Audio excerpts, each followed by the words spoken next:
شروع اللہ کا نام لے کر جو بڑا مہربان نہایت رحم والا ہے۔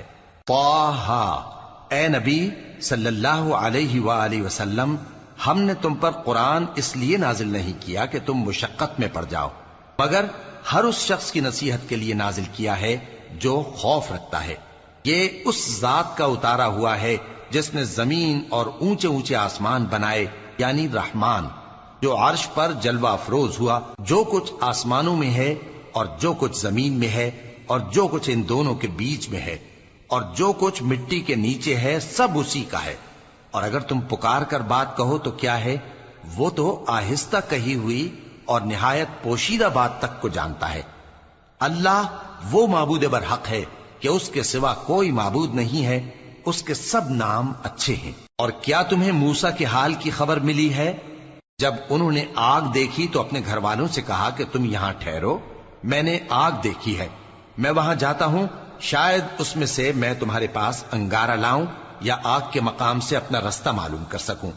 پھر جب وہ وہاں پہنچے تو آواز آئی کہ اے موسیٰ، میں تو تمہارا پروردگار ہوں، تو اپنے جوتے اتار دو، تم یہاں پاک میدان یعنی طویٰ میں ہو، اور میں نے تم کو منتخب کر لیا ہے، تو جو حکم دیا جائے اسے سنو۔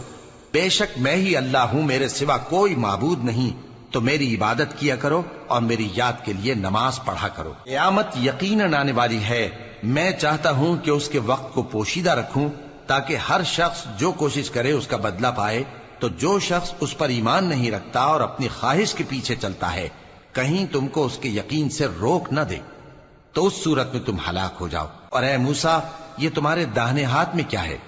انہوں نے کہا، یہ میری لاٹھی ہے، اس پر میں ٹیک لگاتا ہوں اور اس سے اپنی بکریوں کے لیے پتے جھاڑتا ہوں، اور اس میں میرے اور بھی کئی فائدے ہیں۔ فرمایا کہ موسیٰ اسے زمین پر ڈال دو، تو انہوں نے اس کو ڈال دیا اور وہ یکا یک سانپ بن کر دوڑنے لگا۔ فرمایا کہ اسے پکڑ لو اور ڈرنا مت، ہم اس کو ابھی اس کی پہلی حالت پر لوٹا دیں گے، اور اپنا ہاتھ اپنی بغل میں دبا لو کہ وہ کسی عیب و بیماری کے بغیر سفید چمکتا دمکتا نکلے گا۔ یہ دوسری نشانی ہے تاکہ ہم تمہیں اپنے بڑے بڑے نشانات دکھائیں۔ تم فرعون کے پاس جاؤ کہ وہ سرکش ہو رہا ہے۔ کہا، اے میرے پروردگار، اس کام کے لیے میرا سینہ کھول دے اور میرا کام آسان کر دے اور میری زبان کی گرہ کھول دے تاکہ وہ میری بات سمجھ لیں، اور میرے گھر والوں میں سے ایک کو میرا وزیر یعنی مددگار مقرر فرما، یعنی میرے بھائی ہارون کو۔ اس سے میری کمر کو مضبوط کر اور اسے میرے کام میں شریک کر تاکہ ہم تیری بہت سی تسبیح کریں اور تجھے کثرت سے یاد کریں، تو ہم کو ہر حال میں دیکھ رہا ہے۔ فرمایا، موسیٰ، تمہاری دعا قبول کی گئی، اور ہم نے تم پر ایک بار اور بھی احسان کیا تھا جب ہم نے تمہاری والدہ کو الہام کیا تھا جو تمہیں بتایا جاتا ہے۔ وہ یہ تھا کہ اسے یعنی موسیٰ کو صندوق میں رکھو، پھر اس صندوق کو دریا میں ڈال دو تو دریا اس کو کنارے پر ڈال دے گا، اور میرا اور اس کا دشمن اسے اٹھا لے گا۔ اور موسیٰ، میں نے تم پر اپنی طرف سے محبت ڈال دی، اور اس لیے کہ تم میرے سامنے پرورش پاؤ۔ جب تمہاری بہن وہاں فرعون کے ہاں گئی اور کہنے لگی کہ میں تمہیں اس کا پتہ دوں جو اس کو پالے پوسے، تو اس طریق سے ہم نے تم کو تمہاری ماں کے پاس پہنچا دیا تاکہ ان کی آنکھیں ٹھنڈی ہوں اور وہ رنج نہ کریں۔ اور تم نے ایک شخص کو مار ڈالا تھا تو ہم نے تم کو غم سے نجات دی، اور ہم نے تمہاری کئی بار آزمائش کی، پھر تم کئی سال اہل مدین میں ٹھہرے رہے۔ پھر اے موسیٰ، تم ایک اندازے پر آ پہنچے اور میں نے تم کو اپنے کام کے لیے بنایا ہے، تو تم اور تمہارا بھائی دونوں ہماری نشانیاں لے کر جاؤ اور میری یاد میں سستی نہ کرنا۔ دونوں فرعون کے پاس جاؤ کہ وہ سرکش ہو رہا ہے، اور اس سے نرمی سے بات کرنا، شاید وہ غور کرے یا ڈر جائے۔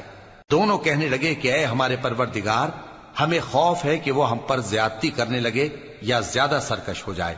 اللہ نے فرمایا کہ ڈرو مت، میں تمہارے ساتھ ہوں کہ سنتا اور دیکھتا ہوں۔ اچھا، تو اس کے پاس جاؤ اور کہو کہ ہم آپ کے پروردگار کے بھیجے ہوئے ہیں، تو بنی اسرائیل کو ہمارے ساتھ جانے کی اجازت دیجیے اور انہیں عذاب نہ کیجیے۔ ہم آپ کے پاس آپ کے پروردگار کی طرف سے نشانی لے کر آئے ہیں، اور جو ہدایت کی بات مانے اس کو سلامتی ہو۔ ہماری طرف یہ وحی آئی ہے کہ جو جھٹلائے اور منہ پھیرے اس کے لیے عذاب تیار ہے۔ غرض موسیٰ اور ہارون فرعون کے پاس گئے، اس نے کہا کہ موسیٰ، تمہارا پروردگار کون ہے؟ کہا کہ ہمارا پروردگار وہ ہے جس نے ہر چیز کو اس کی شکل و صورت بخشی، پھر راہ دکھائی۔ کہا تو پہلی قوموں کا کیا حال ہوا؟ فرمایا کہ ان کا علم میرے پروردگار کو ہے جو کتاب میں لکھا ہوا ہے۔ میرا پروردگار نہ چوکتا ہے نہ بھولتا ہے۔ وہ وہی تو ہے جس نے تم لوگوں کے لیے زمین کو فرش بنایا اور اس میں تمہارے لیے رستے بنا دیے اور آسمان سے پانی برسایا، پھر اس سے مختلف نباتات پیدا کی کہ خود بھی کھاؤ اور اپنے مویشیوں کو بھی چراؤ۔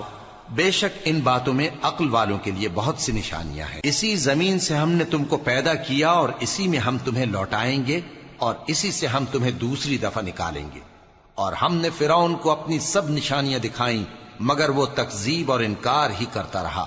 کہنے لگا کہ موسیٰ، کیا تم ہمارے پاس اس لیے آئے ہو کہ اپنے جادو کے زور سے ہمیں ہمارے ملک سے نکال دو؟ تو ہم بھی تمہارے مقابل ایسا ہی جادو لائیں گے، تو ہمارے اور اپنے درمیان ایک وقت مقرر کر لو کہ نہ تو ہم اس کے خلاف کریں اور نہ تم، اور یہ مقابلہ ایک ہموار میدان میں ہوگا۔ موسیٰ نے کہا کہ آپ کے لیے یوم زینت کا وعدہ ہے، اور یہ کہ لوگ اس روز دن چڑھے اکٹھے ہو جائیں۔ تو فرعون لوٹ گیا اور اپنے سامان جمع کر کے پھر آیا۔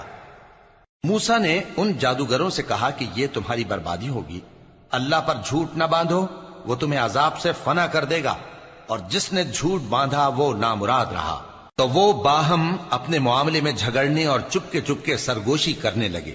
کہنے لگے یہ دونوں جادوگر ہیں، چاہتے ہیں کہ اپنے جادو کے زور سے تم کو تمہارے ملک سے نکال دیں اور تمہارے بہترین مذہب کو نابود کر دیں۔ تو تم جادو کا سامان اکٹھا کر لو اور پھر قطار باندھ کر آؤ۔ آج جو غالب رہا وہی کامیاب ہوا۔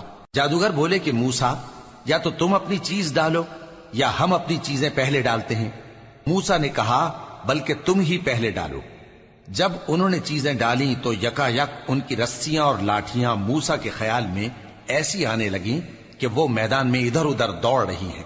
اس وقت موسیٰ نے اپنے دل میں خوف محسوس کیا۔ ہم نے کہا خوف نہ کرو، بلا شبہ تم ہی غالب رہو گے، اور جو چیز یعنی لاٹھی تمہارے داہنے ہاتھ میں ہے اسے ڈال دو کہ جو کچھ انہوں نے بنایا ہے اس کو وہ نگل جائے گی۔ جو کچھ انہوں نے بنایا ہے یہ تو جادوگروں کے ہتھ کنڈے ہیں، اور جادوگر جہاں بھی جائے کامیاب نہیں ہوگا۔ اس پر جادوگر سجدے میں گر پڑے، کہنے لگے کہ ہم موسیٰ اور ہارون کے پروردگار پر ایمان لائے۔ فرعون بولا کہ پیشتر اس کے کہ میں تمہیں اجازت دوں تم اس پر ایمان لے آئے؟ بے شک یہ تمہارا بڑا یعنی استاد ہے جس نے تم کو جادو سکھایا ہے، سو میں تمہارے ہاتھ اور پاؤں مخالف سمت سے کٹوا دوں گا اور تم کو کھجوروں کے تنوں پر سولی چڑھوا دوں گا، اور تم کو معلوم ہوگا کہ ہم میں سے کس کا عذاب زیادہ سخت اور دیر تک رہنے والا ہے۔ انہوں نے کہا کہ جو دلائل ہمارے پاس آ گئے ہیں ان پر اور جس نے ہم کو پیدا کیا ہے اس پر ہم آپ کو ہرگز ترجیح نہیں دیں گے، تو آپ کو جو حکم دینا ہو دے دیجئے، اور آپ جو حکم دے سکتے ہیں وہ صرف اسی دنیا کی زندگی میں دے سکتے ہیں۔ ہم تو اپنے پروردگار پر ایمان لے آئے تاکہ وہ ہمارے گناہوں کو معاف کرے، اور اسے بھی جو آپ نے ہم سے زبردستی جادو کرایا، اور اللہ سب سے اچھا ہے اور ہمیشہ باقی رہنے والا ہے۔ جو شخص اپنے پروردگار کے پاس گناہگار ہو کر آئے گا تو اس کے لیے جہنم ہے جس میں نہ وہ مرے گا نہ جیے گا، اور جو اس کے روبرو ایماندار ہو کر آئے گا اور عمل بھی نیک کیے ہوں گے تو ایسے لوگوں کے لیے اونچے اونچے درجے ہیں، یعنی ہمیشہ رہنے کے باغ جن کے نیچے نہریں بہ رہی ہیں، ہمیشہ ان میں رہیں گے، اور یہ اس شخص کا بدلہ ہے جو پاک ہوا۔ اور ہم نے موسیٰ کی طرف وہی بھیجی کہ ہمارے بندوں کو راتوں رات نکال لے جاؤ، پھر ان کے لیے سمندر میں لاٹھی مار کر خشک رستہ بنا دو، پھر تم کو نہ فرعون کے آ پکڑنے کا خوف ہوگا اور نہ غرق ہونے کا ڈر۔ پھر فرعون نے اپنے لشکروں کے ساتھ ان کا تعاقب کیا تو سمندر کی موجوں نے ان پر چڑھ کر انہیں ڈھانک لیا یعنی ڈبو دیا، اور فرعون نے اپنی قوم کو گمراہ کر دیا اور سیدھے رستے پر نہ ڈالا۔ اے آل یعقوب، ہم نے تم کو تمہارے دشمن سے نجات دی اور تورات دینے کے لیے تم سے کوہ طور کی داہنی جانب مقرر کی، اور تم پر من اور سلوہ نازل کیا، اور حکم دیا کہ جو پاکیزہ چیزیں ہم نے تم کو دی ہیں ان کو کھاؤ اور اس میں حد سے نہ نکلنا، ورنہ تم پر میرا غضب نازل ہوگا، اور جس پر میرا غضب نازل ہوا وہ ہلاک ہو گیا۔ اور جو توبہ کرے اور ایمان لائے اور عمل نیک کرے پھر سیدھے رستے چلے اس کو میں بخش دینے والا ہوں۔ اور اے موسیٰ، تم نے اپنی قوم سے آگے چلے آنے میں کیوں جلدی کی؟ کہا وہ میرے پیچھے آ رہے ہیں، اور اے میرے پروردگار میں نے تیری طرف آنے کی جلدی اس لیے کی کہ تو خوش ہو جائے۔ فرمایا کہ ہم نے تمہاری قوم کو تمہارے بعد آزمائش میں ڈال دیا ہے، اور سامری نے ان کو بہکا دیا ہے۔ اور موسیٰ غصے اور غم کی حالت میں اپنی قوم کے پاس واپس آئے اور کہنے لگے کہ اے قوم، کیا تمہارے پروردگار نے تم سے اچھا وعدہ نہیں کیا تھا؟ کیا میری جدائی کی مدت تمہیں لمبی معلوم ہوئی، یا تم نے یہ چاہا کہ تم پر تمہارے پروردگار کی طرف سے غضب نازل ہو، اور اس لیے تم نے مجھ سے جو وعدہ کیا تھا اس کے خلاف کیا؟ وہ کہنے لگے کہ ہم نے اپنے اختیار سے آپ سے وعدہ خلافی نہیں کی، لیکن ہم ان لوگوں کے زیوروں کا بوجھ اٹھائے ہوئے تھے، پھر ہم نے اس کو آگ میں ڈال دیا، اور اسی طرح سامری نے ڈال دیا۔ تو اس نے ان کے لیے ایک بچڑا بنا دیا، یعنی ایک بے جان جسم جس میں گائے کسی آواز تھی۔ تو لوگ کہنے لگے کہ یہی تمہارا معبود ہے اور یہی موسیٰ کا معبود ہے، مگر وہ بھول گئے ہیں۔ تو کیا یہ لوگ نہیں دیکھتے کہ وہ ان کی کسی بات کا جواب نہیں دیتا، اور نہ ان کے نقصان اور نفع کا کچھ اختیار رکھتا ہے؟ اور ہارون نے ان سے پہلے ہی کہہ دیا تھا کہ لوگوں، اس کے ذریعے تمہیں فتنے میں ڈال دیا گیا ہے، اور تمہارا پروردگار تو رحمان ہی ہے، تو میری پیروی کرو اور میرا کہا مانو۔ وہ کہنے لگے کہ جب تک موسیٰ ہمارے پاس واپس نہ آئیں ہم تو اس کی پوجا پر قائم رہیں گے۔ پھر موسیٰ نے ہارون سے کہا کہ اے ہارون، جب تم نے ان کو دیکھا تھا کہ گمراہ ہو گئے ہیں تو تم کو کس چیز نے روکا تھا؟ یعنی اس بات سے کہ تم میرے پیچھے چلے آؤ، بھلا تم نے میرے حکم کے خلاف کیوں کیا؟ کہنے لگے کہ اے ماں جائے، میری داڑھی اور سر کے بالوں کو نہ پکڑیے، میں تو اس سے ڈرا کہ آپ یہ نہ کہیں کہ تم نے بنی اسرائیل میں تفرقہ ڈال دیا اور میری بات کو ملحوظ نہ رکھا۔ موسیٰ نے فرمایا تو اے سامری تیرا کیا حال ہے؟ اس نے کہا کہ میں نے ایسی چیز دیکھی جو اوروں نے نہیں دیکھی، تو میں نے فرشتے کے نقش پا سے مٹی کی ایک مٹھی بھر لی، پھر اس کو بچڑے کے جسم میں ڈال دیا، اور مجھے میرے جی نے اس کام کو اچھا بتایا۔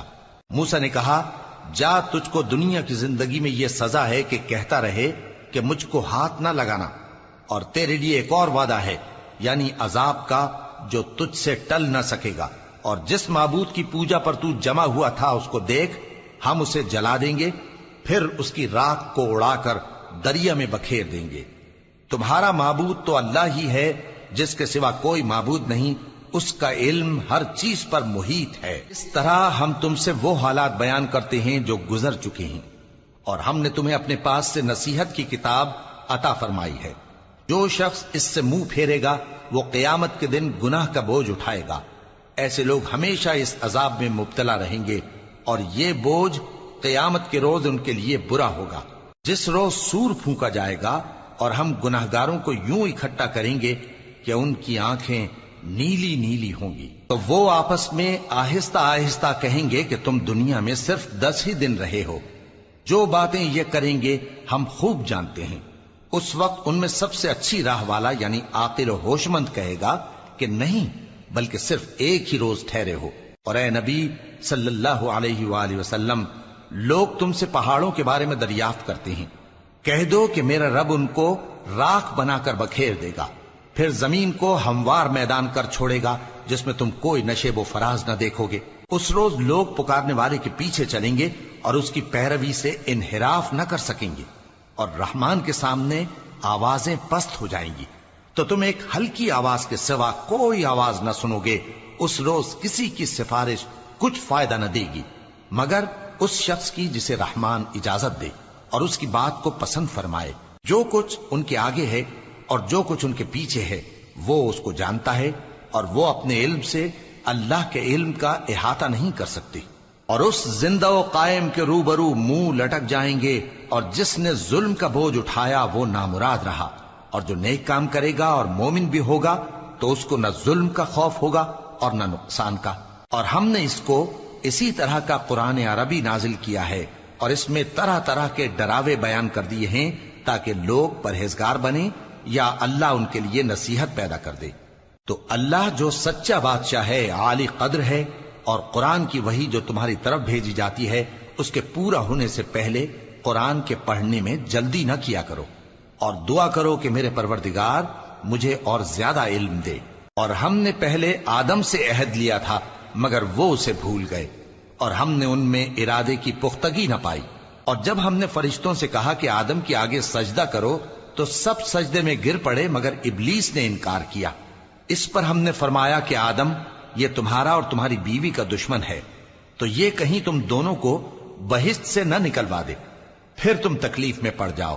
یہاں تم کو یہ آسائش ہے کہ نہ بھوکے رہو نہ ننگے، اور یہ کہ نہ پیاسے رہو اور نہ دھوپ کھاؤ۔ پھر شیطان نے ان کے دل میں وسوسہ ڈالا اور کہا کہ آدم، بھلا میں تم کو ایسا درخت بتاؤں جو ہمیشہ کی زندگی کا باعث ہو اور ایسی بادشاہت کہ کبھی زائل نہ ہو؟ سو دونوں نے اس درخت کا پھل کھا لیا تو ان پر ان کی شرم گاہیں ظاہر ہو گئیں اور وہ اپنے اوپر بہشت کے پتے چپکانے لگے، اور آدم نے اپنے پروردگار کے حکم کے خلاف کیا تو وہ اپنے مقصد سے بے راہ ہو گئے۔ پھر ان کے پروردگار نے ان کو نوازا تو ان پر مہربانی سے توجہ فرمائی اور سیدھی راہ بتائی۔ فرمایا کہ تم دونوں یہاں سے نیچے اتر جاؤ، تم میں بعض کے دشمن ہوں گے، پھر اگر میری طرف سے تمہارے پاس ہدایت آئے تو جو شخص میری ہدایت کی پیروی کرے گا وہ نہ گمراہ ہوگا اور نہ تکلیف میں پڑے گا، اور جو میری نصیحت سے منہ پھیرے گا اس کی زندگی تنگ ہو جائے گی، اور قیامت کو ہم اسے اندھا کر کے اٹھائیں گے۔ وہ کہے گا کہ میرے پروردگار، تو نے مجھے اندھا کر کے کیوں اٹھایا؟ میں تو دیکھتا بھالتا تھا۔ اللہ فرمائے گا کہ ایسا ہی چاہیے تھا، تیرے پاس ہماری آیتیں آئیں تو نے ان کو بھلا دیا، اسی طرح آج ہم تجھ کو بھلا دیں گے۔ اور جو شخص حد سے نکل جائے اور اپنے پروردگار کی آیتوں پر ایمان نہ لائے، ہم اس کو ایسا ہی بدلہ دیتے ہیں، اور آخرت کا عذاب بہت سخت اور ہمیشہ باقی رہنے والا ہے۔ تو کیا یہ بات ان لوگوں کے لیے موجب ہدایت نہ ہوئی کہ ہم ان سے پہلے بہت سے فرقوں کو ہلاک کر چکے ہیں جن کے رہنے کے مقامات میں یہ چلتے پھرتے ہیں؟ عقل والوں کے لیے اس میں بہت سی نشانیاں ہیں۔ اور اگر ایک بات تمہارے پروردگار کی طرف سے پہلے صادر اور جزائے اعمال کے لیے ایک میعاد مقرر نہ ہو چکی ہوتی تو نزول عذاب لازم ہو جاتا۔ پس جو کچھ یہ بکواس کرتے ہیں اس پر صبر کرو، اور سورج کے نکلنے سے پہلے اور اس کے غروب ہونے سے پہلے اپنے پروردگار کی تسبیح و تحمید کیا کرو، اور رات کی کچھ گھڑیوں میں بھی اس کی تسبیح کیا کرو، اور دن کے مختلف اوقات یعنی دوپہر کے وقت بھی، تاکہ تم خوش ہو جاؤ۔ اور کئی طرح کے لوگوں کو جو ہم نے دنیا کی زندگی میں آرائش کی چیزوں سے نوازا ہے تاکہ ان کی آزمائش کریں، ان پر نگاہ نہ کرنا، اور تمہارے پروردگار کی عطا فرمائی ہوئی روزی بہت بہتر اور باقی رہنے والی ہے۔ اور اپنے گھر والوں کو نماز کا حکم کرو اور اس پر قائم رہو۔ ہم تم سے روزی کے خواستگار نہیں، بلکہ تمہیں ہم روزی دیتے ہیں، اور نیک انجام اہل تقوی کا ہے۔ اور کہتے ہیں کہ یہ پیغمبر اپنے پروردگار کی طرف سے ہمارے پاس کوئی نشانی کیوں نہیں لائے؟ کیا ان کے پاس پہلی کتابوں کی نشانی نہیں آئی؟ اور اگر ہم ان کو پیغمبر کے بھیجنے سے پیشتر کسی عذاب سے ہلاک کر دیتے تو یہ کہتے کہ اے ہمارے پروردگار، تو نے ہماری طرف کوئی پیغمبر کیوں نہ بھیجا کہ ہم ذلیل اور رسوا ہونے سے پہلے تیرے احکام کی پیروی کرتے۔ کہہ دو کہ سب نتائج اعمال کے منتظر ہیں، سو تم بھی منتظر رہو، ان قریب تم کو معلوم ہو جائے گا کہ دین کے سیدھے رستے پر چلنے والے کون ہیں اور جنت کی طرف راہ پانے والے کون ہیں۔ ہم